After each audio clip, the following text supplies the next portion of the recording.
Глава 4. Зајакот го испраќа малиот бил.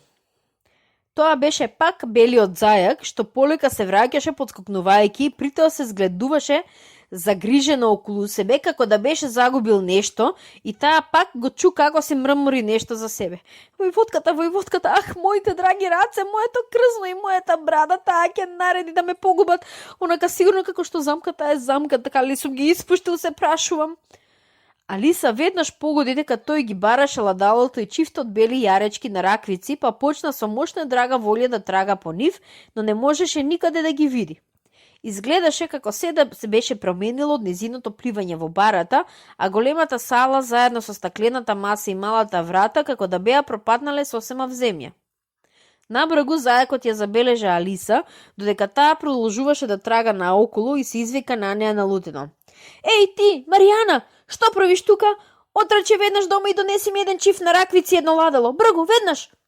А Алиса беше толку заплашена, што веднаш отрча во насоката што ја покажа тој, без да се обидува да му ја објасни грешката што ја направи. Тој мислеше дека сум неговата слуѓинка, си рече таа додека трчеше. Колку ли ќе се изненади кога ќе види која сум, туку поарно да му ги земам ладалото и на раквиците, тоест ако можам да ги најдам. Штом го рече тоа, таа се најде пред една уредна мала куќерка, на чија врата имаше една светла бакарна плуча со името Б. Зајак, излабено во неа. Таа влезе без да зачука и се затрча по скалите со голем страв да не ја сретне вистинската Маријана и да биде изфрлена од куќата пред да го најде ладалото и на раквиците. Колку чудно е тоа, си рече Алиса, да исполнуваш пораки на еден зајак. Предпоставувам дека утре ќе се случи и Дина да ми дава заповеди. И таа почна да си го замислува она што би се случило тогаш. Господице Алиса, дојди веднаш ваму и приготви се за прошетка.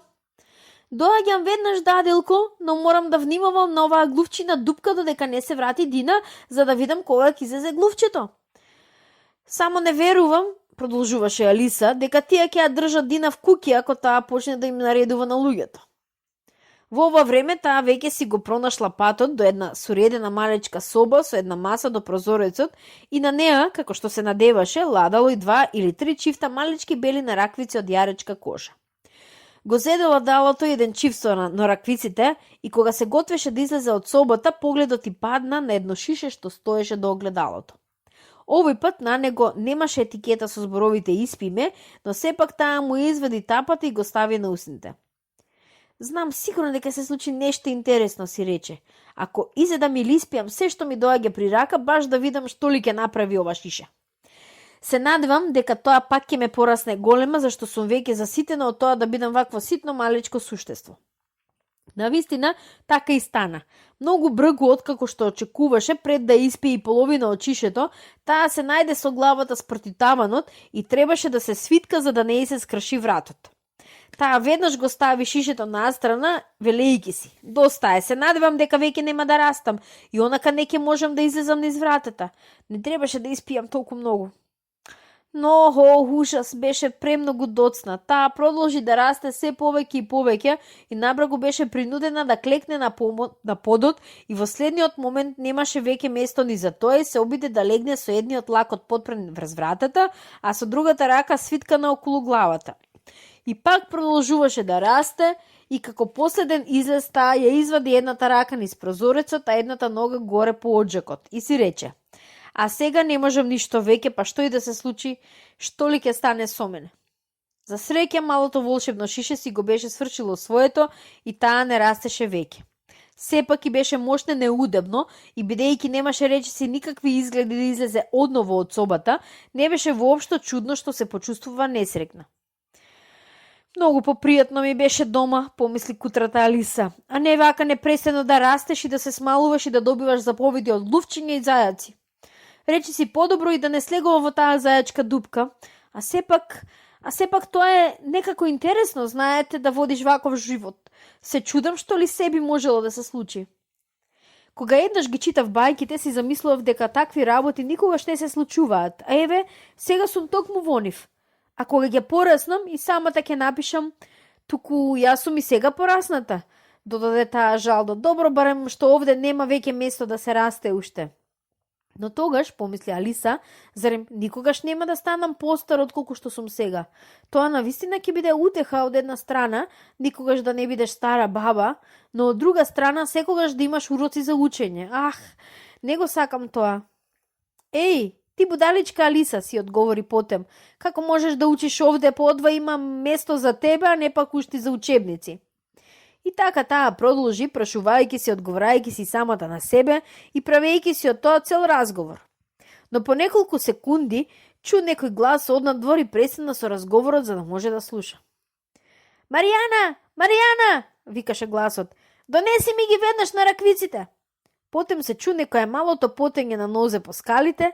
Алиса знаеше дека тоа е зајакот што доаѓа да ја побара и затрепери додека не ја затресе целата куќа, сосема заборавајќи дека сега е 1000 пати поголем од зајакот и дека нема причина да се плаши од него. Во тој момент зајакот дојде до вратата и се обиде да ја отвори. Но бидејќи вратата се отвараше однатре, а спроти неа беше и тешкиот лакот на Алиса што ја притискаше, овој обид се покаже како пол неуспех. Алиса потем го слушна како си рече. Тогаш ќе одам од другата страна и ќе влезам низ прозорецот. Подобро е тоа да не го сториш, помисли Алиса и откако почека да го чуе зајакот токму под прозорецот, однаш ја рашири раката како да сакаше да го зграбчи во воздухот. Не фати ништо, но слушна еден малечок крик и некое паѓање, а потем и шум на кршење стакло, што заклучи дека веројатно тој беше паднал врз некоја тегла со кисели краставици или врз нешто слично. Тогаш се чу некој луд глас на зајакот. Пат, Пат, каде си? А потем еден глас што таа никогаш не беше го чула порано. Па, овде сум. Ги прекопувам јаболкниците, ваша милост. Ги прекопуваш јаболкниците, нели? Рече зајакот налутено. Бргува му, дојди и помогни ми да се извлечам одовде. Повеќе шумови од кршење стакло. А сега кажи ми, Пат, што е тоа што виси од прозорецот? Па, сигурно, тоа е рака, ваша милост. Таа го рече тоа како тоа е рака. За рака, глупаво гуско? Кој видел толку голема рака? Не гледаш дека таа го исполнува целиот прозорец? Сигурно така е, ваша милост, но и наспроти се, тоа е рака. Сепак, во секој случај, таа нема што да прави таму. Оди истерај ја. Потем настапи подолга пауза и Алиса можеше повремено да чуе само некои шепотења како па сигурно дека не го сакам тоа, ваша милост, никако. Направи како што ти велам, кукавица една, а на крајот таа пак ја отвори китката на раката како да ќе фате овие суштества во воздухот и овој пат се слушнаа два мали крика и уште повеќе шумови на скршено стакло. Кој знае колку ли тегли со кисели краставици мора да има таму, си помисли Алиса. Се прашувам што ли ќе сторат сега, а ако сакаат да ми извлечат преку прозорецот, нека се обидат ако можат. И онака сигурно сум дека овде веќе не сакам да останам. Таа почека некое време и не можеше ништо да чуе. Најодзади слушна некој топот на колски тркала и шум на многу гласови кои зборуваа од ненадеж. Можеше да ги разпознае само зборовите како каде е другата скала? Зошто ми кажа како да ја донесам овде едната, другата е кај Бил, донеси ја овде, момче. Така, ставете го во овој агол. Не, први завршите си ги една за друга. Не ќе стасаат ни до половината од висината. Ма ќе стасаат до таму, немој да се правиш важен. Така, Вил, фати го јажето. Ки издржи ли покривот? Внимавај на она отпуштена керамида. Леле, еве, а кај паѓа, главите долу. Силно кршење. Кој го стори тоа, а? Сигурно Бил. Кој ќе те се спушти по оджекот? Не, јас не можам, оди ти. Не одам, па што? Бил ќе слезе долу. Слушаш ли, Бил, господарот ти вели дека ти ќе слезеш низ оджекот. Значи така, Бил ќе слезе низ оджек, зар не, си рече Алиса. Изгледа дека ќе остават се на Бил. Не би сакала да сум долго на неговото место. Огништево е толку тесно, но мислам дека би можела да им дадам една клоца. И таа ја протегна ногата низ оджекот колку што можеше и почека додека не слушна како некое мало животинче, не можеше да погоди што е тоа, греби и лази во оджекот над неа. Потем велејќи си за себе, тоа е Бил. Силно го ритна со ногата и почека да види што ќе се случи. Првото нешто што можеше да го чуе беше цел хор на гласови. Ене го, Бил, ене го, и потем гласот на зајакот сам. Фатете го, и вие кај оградата. Потем настапи тишина и потем уште една браготница од гласови. Хрене му ја главата, брзо го, ракија, немојте да го задавите. Како си, стари друже? Што ти се случи? Раскажи ни се како што беше. На крајот се слуша некој слаб, пискотлив глас. Тоа е Бил, помисли глас. Јас ни самиот не знам. Не, доста благодарам. Сега ми е порно, но премногу сум збунет, ви велам. Знам само дека нешто ме удри како од пиштол на угоре, како ракета. Така и беше, стар пријателе, рекоа другите. Ке мораме да ја подпалиме куќата, рече гласот на заекот.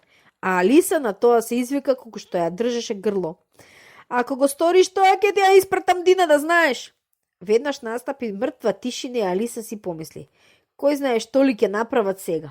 Ако имаат и трошка мозок, би го кренале покривот. По неколку минути тие пак почнаа да се движат горе-долу и Алиса слушна како заекот рече. Една количка ќе биде доволно за почеток. Количка со што? Помисли Алиса, но таа не чекаше долго, зашто веќе во следниот миг цел рој од ситен грагор зачука на прозорецот и некои камче ја удираа и по лице. Морам да го прекинам ова, си рече таа и викна. Порано веднаш да престанете, што предизвика уште една мртва пауза.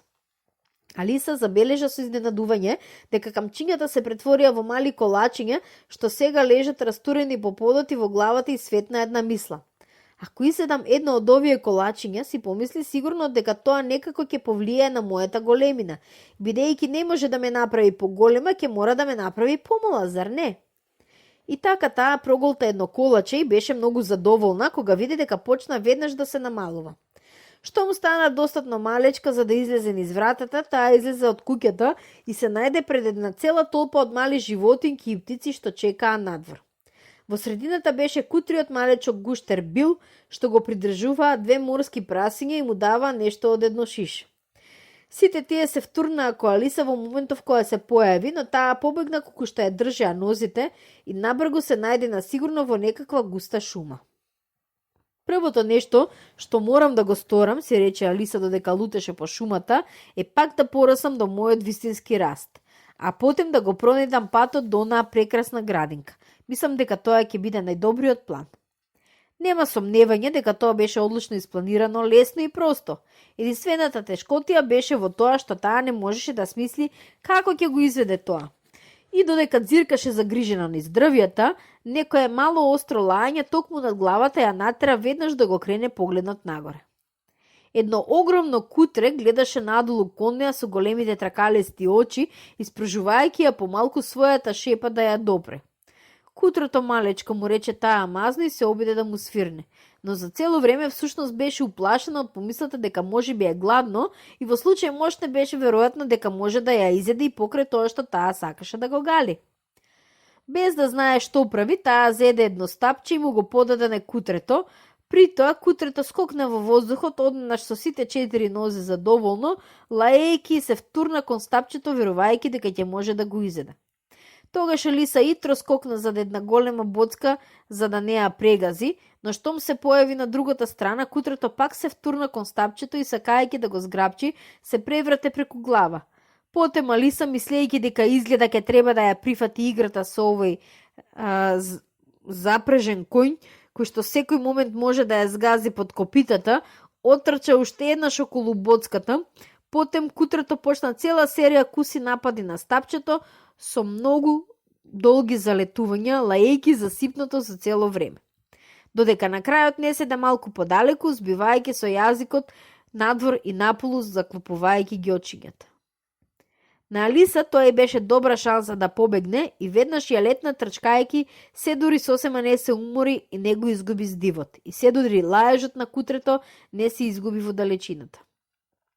Сепак тоа беше мило малечко кутре, си рече Алиса, откако се подпрегна едно дуварче за да се одмори, ладејќи се со еден негов лист. Би сакала многу да го научам на неколку трикови, само кога би била достатно висока. Боже мој, заборави сосема дека требаше пак да пораснам. Да видам што ли да сторам за да го постигнам тоа.